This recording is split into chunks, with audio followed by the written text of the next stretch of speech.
Baruch, or blessed, are all who revere Yahuwah and walk in his ways. Psalms 128, verse 1. Shalom, brothers and sisters. Shalom. Today I'm reading from 1 Kings chapter 17. And the title of this encouragement is, We are kept in the time of scarcity of food. And Elijah the Tishbite, who was of the inhabitants of Gilead, said unto Ahab, As Yahuwah Elohim of Yisrael lives, before whom I stand, there shall not be dew nor rain these years, but according to my word. And the word of Elohim came unto him, saying, Go and turn eastward, and hide yourself by the brook Cherith, that is before Jordan. And it shall be that you will drink of the brook, and I have commanded the ravens to feed you there. So he went and did according to the word of Elohim, for he went and dwelt by the brook Cherith, that is before Jordan. And the ravens brought him bread and flesh in the morning, and bread and flesh in the evening, and he drank of the brook. And it came to pass after a while that the brook dried up, because there had been no rain in the land. And the word of Elohim came unto him, saying, Arise, get you to Zarephath, which belongeth to Zidon, and dwell there. Behold, I have commanded a widow woman there to sustain you. So he arose and went to Zarephath. And when he came to the gate of the city, behold, the widow woman was there gathering of sticks. And he called to her and said, Bring me, I pray you, a little water in a vessel, that I may drink. And as she was going to get it, he called to her and said, Bring me, I pray you, a morsel of bread in your hand. And she said, As Yahuwah your Elohim lives, I have no cake, but a handful of meal in a barrel, and a little oil in a cruse. And behold, I am gathering 2 sticks, that I may go in and dress it for me and my son, that we may eat it and die.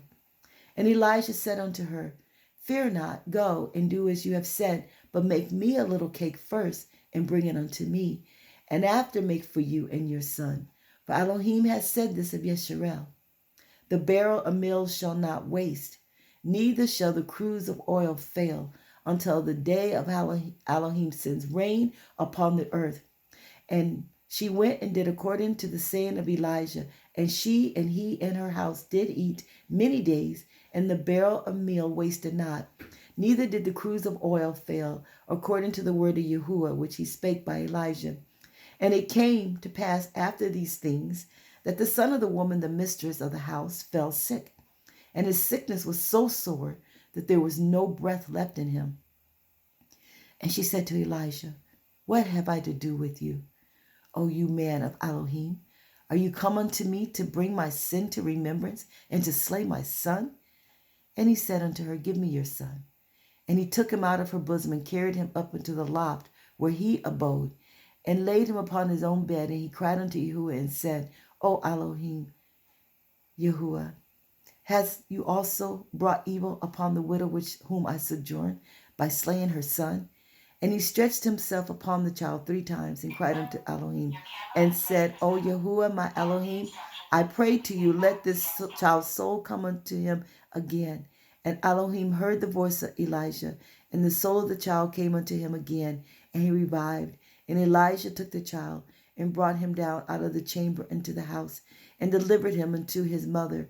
And Elisha said, See, your son lives. And the woman said to Elijah, Now by this I know that you are a man of Elohim, and the word of Elohim in your mouth is truth. Now, did you see what Elijah did? He reminded the woman of what Yahuwah has said when he says that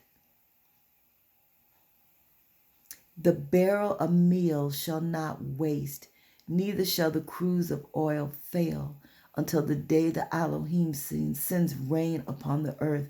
So even though there was a famine that had been spoken, and it had been spoken there'll be no rain or dew for 3 years, Yah also spoke that the barrel of meal shall not waste, neither shall the cruse of oil fail, until the day that Elohim sends rain upon the earth.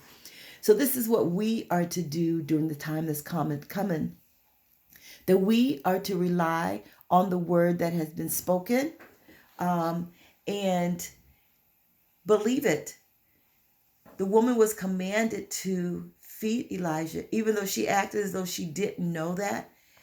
I wonder if what was meant by that is that once she heard the word from Elijah, you go and do that, but make minds first, that she would hear the word of Elohim and she would do it. But either way, it was commanded that she would do it, and she did it. So what we have to know is that the word of Yah is true, and it stands true forever. The very word that spoke the foundations of the world are still in place because he spoke it. He said in Isaiah 55:11 that his word accomplishes what he sends it out to do. So whatever he has spoken in regards to encouraging us during this time, we have got to stand on it and believe it. So this is a time that we can, where people are storing up food, and it's okay to be storing up food. I'm not saying not to, but we need to be storing up the word in our heart, okay?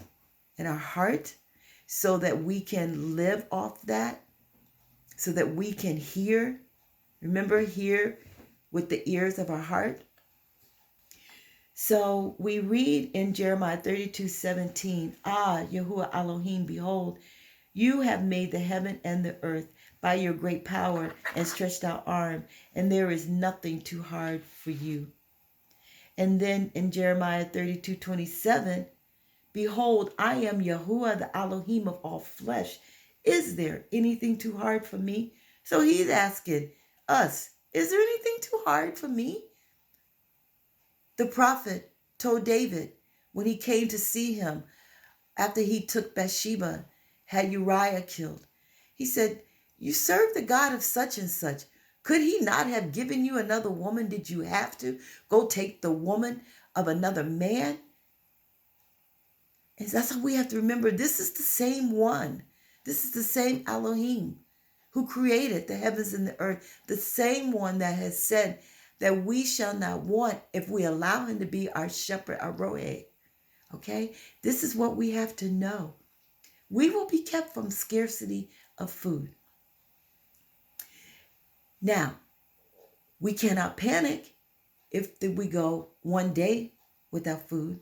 Oh, let me back up. If we go one meal without food, we still stand on the word. We still trust him. This is the one who spoke, told Abraham that your descendants are going to go into captivity for 400 years. Yet I'm going to bring them out and bring them to the land that I have promised you. And it happened. Everything he has prophesied, it has happened. So he's already prepared a way of escape for us during this time. He tells us that in Revelations 12, that he's going to cause the earth to help the woman. Okay? So we have to remember that we are kept during the scarcity of food. It will not touch us. We cannot panic. We cannot panic. There's a story, I'm probably going to be reading it in another word of encouragement, where during another famine, these two women convinced each other that they would eat each other's baby so they could have food to eat. We will not get in a state of desperation like that, right? Because we know Elohim. We know that Yahuwah is our deliverer. So even though Yahuwah was asking the question, he wasn't asking the question for himself to wonder. He's asking our question to remind us that there's nothing too hard for me, is what he's saying. Psalms 37, verses 18 through 19. Yahuwah knows the days of the upright, and their inheritance is forever. They are not ashamed in time of evil, and in the days of scarcity of food, they are satisfied. Ezekiel 36 and 29. And I shall save you from all your uncleanness, and I shall call for the grain and increase it, and I shall bring no scarcity of food upon you. So he's going to call for the grain. Sounds like to me he's going to command for grain to appear and for there to be increase in it. If he can cause birds to bring Elijah food twice a day, is he not the same Elohim? He can do it any way he wants to, by any means, anybody. We just have to trust him. Psalms 33 and 18 through 22.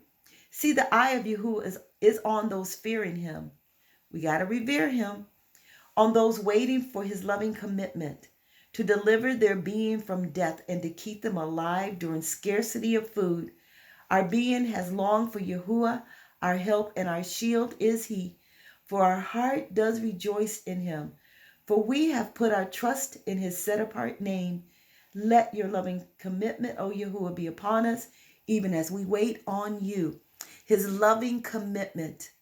We thank you, Father, for your loving commitment on us and how you have already promised to be with us and not allow scarcity of food to be known by us. One scripture says, by the measure in which we hope in him is what we will receive. And that sounds like you reap what you sow. So what we reap, we will sow. If we reap much trust in him, much reverence in his ability to deliver, we will receive that. He's not a little Elohim, a little Al. He's the Almighty, the Sovereign One, the Ancient of Days. He has seen everything, and he does what he wills. And his will is to protect those who revere him, who look to him. So be encouraged. We are kept from scarcity of food. We will not panic and start talking about eating each other's children or each other. We will look to Yahuwah. And science, quote unquote, says that we can go 3 days without food. So, our Elohim is greater than they are. We can go without food a day or two, all the time, knowing that he has already commanded for food to be delivered. Better than any of these delivery places that bring food to, we can order food and they deliver it to our doorstep. He's greater than that. And guess what? The food that the ravens were bringing Elijah had to have been already cooked. Because it said it brought him the food in the morning and in the evening. So he knows how to do it. He knows how to keep us.